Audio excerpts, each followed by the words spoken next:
Avis vascular center, మన దేశంలోనే the best varicose vein hospital. Inspector Shekhar sir, నువ్వన్నట్టు ఈ పరశురాం ఓ పట్టాన మనకి చెక్కే మనిషి కాడు. ఇతని కేసు హ్యాండిల్ చేయగలిగిన వాడు ఒక్కడే ఉన్నాడు. ఎవరు sir? Vizag police ASP mister Vijay.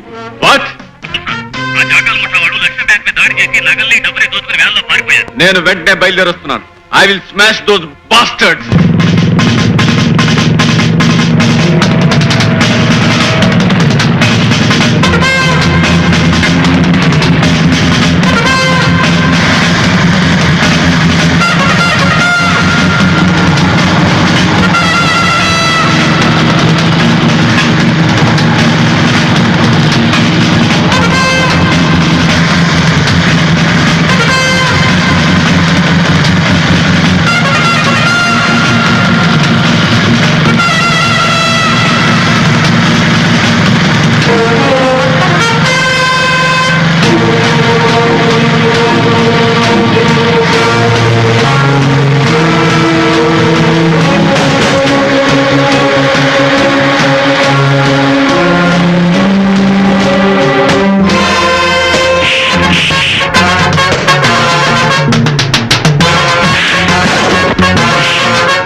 Mister Vijay, I'm proud of you.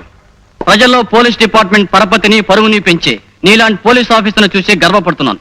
నీ సాహసాన్ని గుర్తుగా మన డిపార్ట్మెంట్ తరపున నీకు బంగారు పథకాన్ని కానుగ్గా అందిస్తున్నాను. Thank you very much. ఈ బంగారు పథకం నా బాధ్యతని మరింత పెంచింది.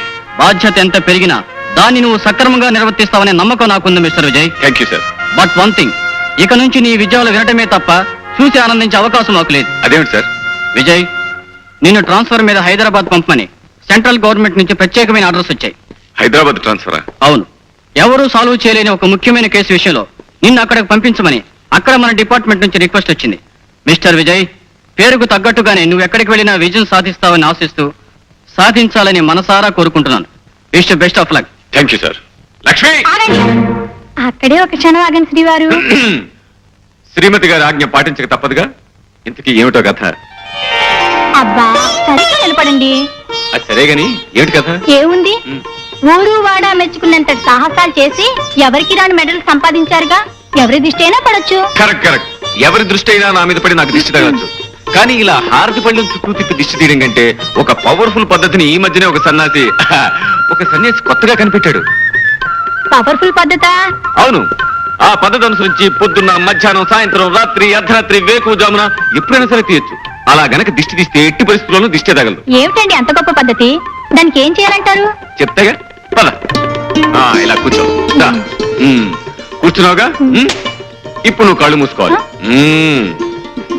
కళ్ళు మూసుకున్నావుగా. ఇప్పుడు ఏం జరిగినా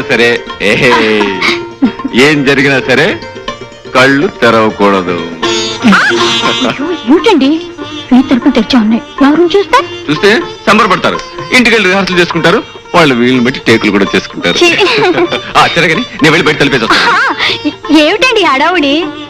నీకు అద్భుతమైన విషయం చెప్పాలని వచ్చాను. అసలు విషయం మర్చిపోయాను. మీకు ప్రమోషన్ మీద ట్రాన్స్ఫర్ అయింది. ఈ విషయం నేను చెప్పకుండా నీకెలా తెలిసిందబ్బా? గోల్డ్ మెడల్ బహుమతి పొందిన పోలీస్ ఆఫీసర్ పెళ్ళాన్ని మాత్రం పరిశోధన చేయలేనా? నా కోసం నువ్వు ఆఫీసుకి ఫోన్ చేసి ఉంటావు. అక్కడ ఏ ఇన్స్పెక్టర్ నీకు ఈ వార్త చెప్పుంటాడు.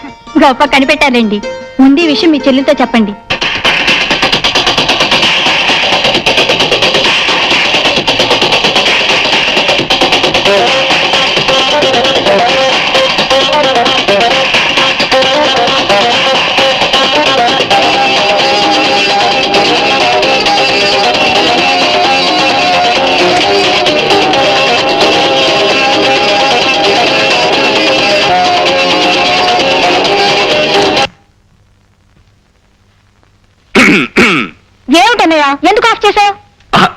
నాకు తెలియకూడతాను చెల్లెమ్మా.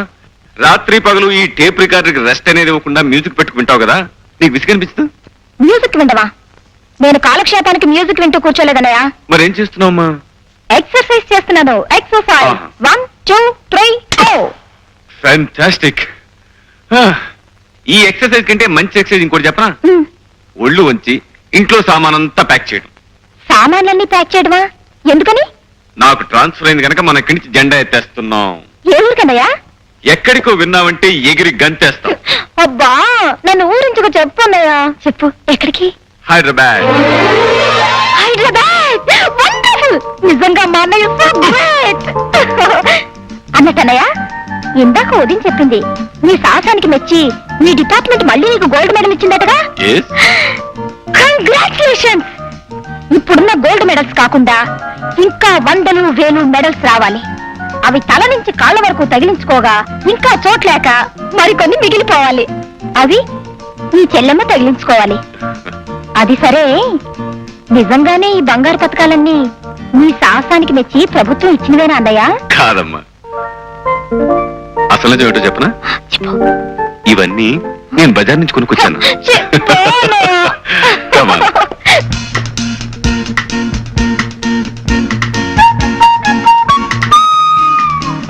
పంకజం, తీయటి నిద్రలో కనిపించే అందమైన స్వప్నం లాంటి అందగత్తె నాకు నచ్చింది. నా మనసు మెచ్చింది. పరశురాం బాబు, తమరికి మాయ ఉందో మంత్రం ఉందో తెలియదు గాని ఎవరు చెప్పకుండానే దాని పేరు స్వప్న అని చెప్పేశారు మీరు. కరిగిపోని ఈ స్వప్నాన్ని కలకాలం నా కళ్ళల్లో నిలుపుకోవాలనుకుంటున్నాను. అందుకు గాను 50,000 ఇస్తాను. ఏమంటావు?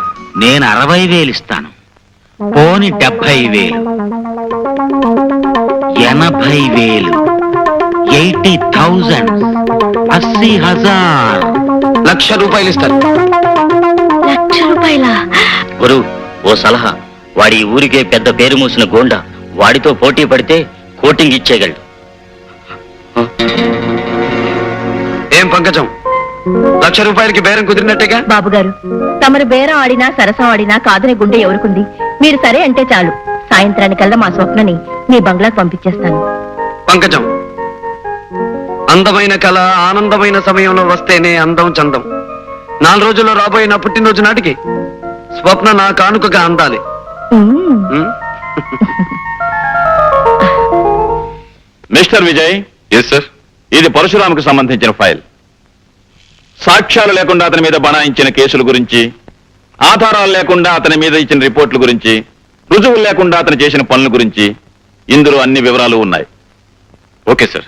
నీ ఉద్యోగాన్ని, నీ కర్తవ్యాన్ని, నీ బాధ్యతను దృష్టిలో ఉంచుకొని సాక్ష్యాధారాలతో అతన్ని అరెస్ట్ చేస్తామని ఆశిస్తున్నాను.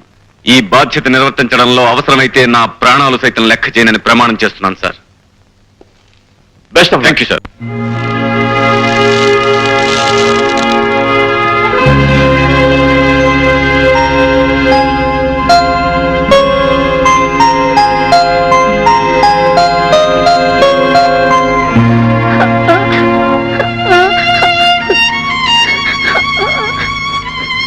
విజయ్, విజయ్, నువ్వు స్కూల్కి వెళ్ళొచ్చురా. ఫీజు కట్టకపోతే స్కూల్కి ఎలా రానిస్తారా? విజయ్, నీ ఫీజు కట్టేశాను రా. రాము, నీ ఫీజు కట్టకుండా నా ఫీజు. విజయ్, నువ్వు బాగా చదువుకొని పెద్ద ఆఫీసర్ అవ్వాలరా. రాము.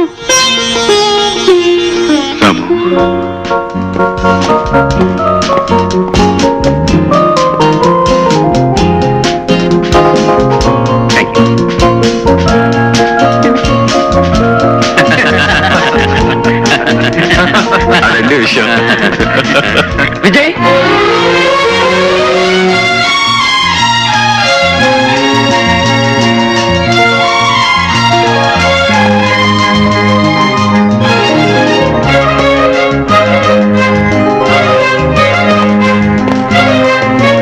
రాము, విజయ్, రాము, విజయ్, ఒరే రాము, విజయ్. రాము. చేతగాని హైదరాబాద్ పోలీస్ శాఖ నీ చేత నా చేతులకు సంఖ్యలు వేయించాలని వైజాగ్ నుంచి నిన్ను పిలిపించిందన్నమాట. ఆ విషయం నీకెలా తెలుసు? చట్టం నేరం కలిసి ఆడే ఈ చదరంగంలో మేం వేయబోయే ఎత్తు పోలీసులకి, పోలీసులు వేయబోయే ఎత్తు మాకు ముందుగానే తెలియడం మామూలే విజయ్. రాము, నా జీవితంలో ఎవరి వలన దేని వలన ఎదురుకాని కఠిన పరీక్ష ఇప్పుడు నీ వల్ల నాకు ఎదురవుతోంది.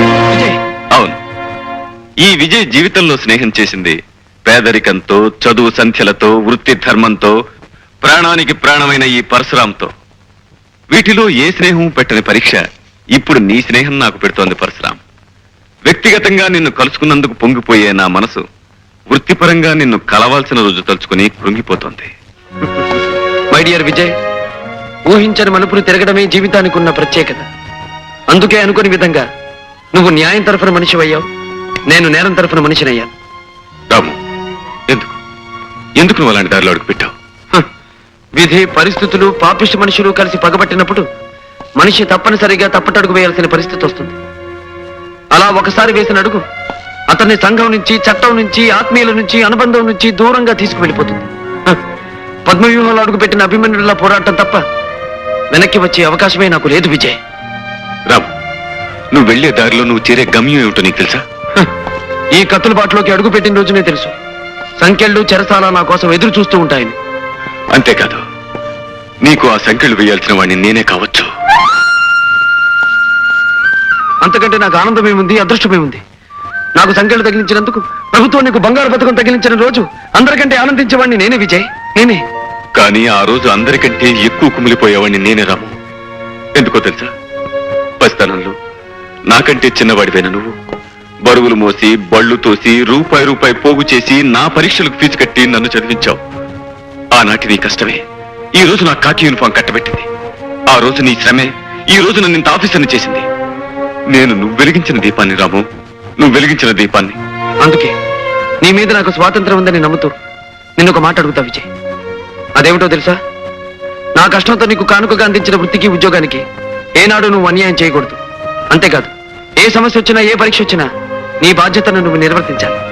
అలానే నాకు మాటి విజయ్, మాటి. తప్పకుండా నీకిచ్చిన ఈ మాట నిలబెట్టుకుంటాను.